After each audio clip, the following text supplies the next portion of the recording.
سلام. بالاخره بعد از 7 ماه ولاگ پاریس آماده شد. ظهر روز چهارشنبه 26 جون رسیدیم پاریس. با مترو خودمون رو رسوندیم مرکز شهر، یه ناهار سری خوردیم و پیاده از کنار رود سن راه افتادیم سمت اولین جایی که تو لیستمون بود. از کلیسای نوتردام رد شدیم و رسیدیم به کتاب فروشی قدیمی شکسپیر و شرکا که پاتوق همینگوی، جیمز جویس و خیلی از نویسنده‌های دیگه بوده. جلوی کتاب فروشی صف بود ولی نه خیلی طولانی و خب متاسفانه توی کتاب فروشی هم اجازه فیلم برداری و عکاسی نمیدادن.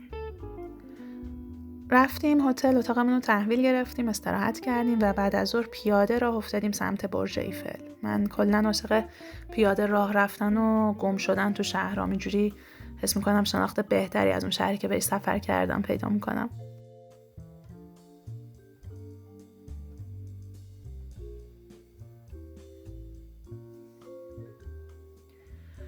خب اینم برج ایفل و حس و حال اطرافش.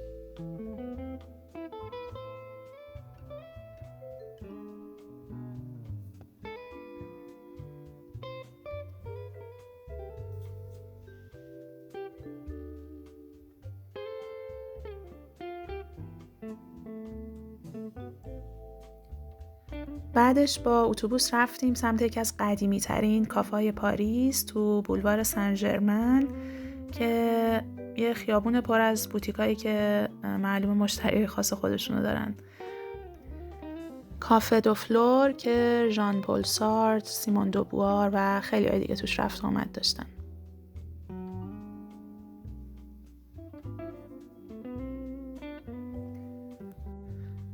کافه خیلی شلوغ بود، میزها خیلی چسبیده بودن به هم. یه بار رفتنش خوب بود چون به هر حال ما دوست داشتیم ببینیم، ولی برای ما اینکه دوباره بخوایم بریم فکر نکنم.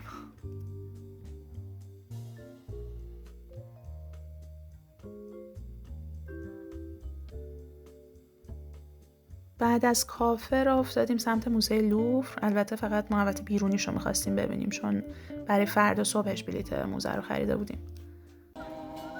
اینجا هم پل هنر روی رود سن که اون ور پل میشه همون محوطه موزه لوفر.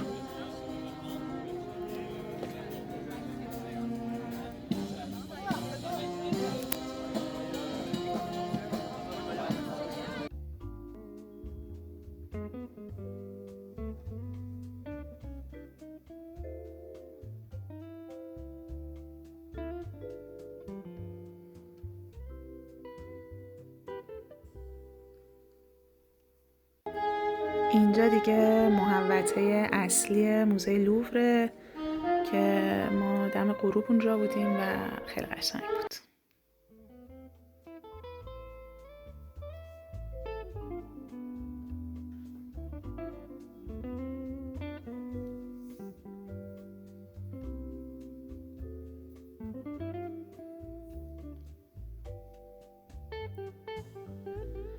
اینجا صبح روز پنجشنبه است که ما خیلی زودتر از اون ساعتی که بلیتمون بود رفتیم جلوی موزه.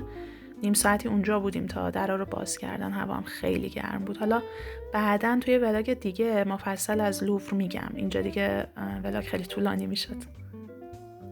اینجا هم عصر همون روز خیابون پشتی لوفر، خیابون ریوولی که خیلی شلوغ بود همونطور که میبینید. اینجا هم تراس مرکز خرید لافایت که ویو خیلی خوبی از شهر بهمون میداد. از لافایت پیاده رفتیم سمت محله مونتمارت. خیلی مسیر سختی بود، همش سربالایی، حدود 1 ساعت شاید هم بیشتر. اینجا کافه معروف لمزون قوزه، یعنی خانه صورتی که باید رزرو میکردیم اگه میخواستیم چیزی بخوریم. مسیر کلا خیلی سخت بود، سربالایی بود، چند بار ایستادیم، یه جا طولانی نشستیم غذا خوردیم. منم هی به محسن گفتم 5 دقیقه دیگه میرسیم. خدا منو ببخشه واقعا. محله مونتمارت روی تپه است. اصلا اسم این میدون تپه است. بالای پاریس، پر از کافه و بار و موزه سالوادور دالی هم همینجاست. من کلا خیلی خوشم اومد، واقعا ارزش این پیاده روی رو داشت به نظرم. البته با ماشین هم میشد اومد قطعا، ولی انتخاب ما پیاده بود، انتخاب من البته. اینجا هم کلیسای قلب مقدسه که مامانم اومده بودن قبلا اینجا، خیلی اصرار کردن که ما هم بیایم، حالا خوبم شد اومدیم چون حالا هوای خیلی خوبی داشت. خب صبح روز سوم ساعت 10 صبح میدون جمهوری پاریس داریم میریم سمت قبرستان پرلاشز. خواستیم با مترو بریم، بعد دیدیم مترو رو آب گرفته دیگه، با اتوبوس اومدیم. اینجا هم جلوی قبرستونه. پرلاشز هم واقعا مثل لوفر میتونه یه ولاگ جدا داشته باشه، پس دیگه اینجا خیلی واردش نمیشیم. 3-4 ساعتی اونجا بودیم. بعد اومدیم میدون شارل دو گل، این همون ارک معروفه، طاق پیروزی پاریس که اول خیابون شانزلیزه است. یکم راه رفتیم تو شانزلیزه، بعد نشستیم توی کافه یه چیزی خوردیم و بعد رفتیم هتل که استراحت کنیم. واقعا خیلی خسته بودیم.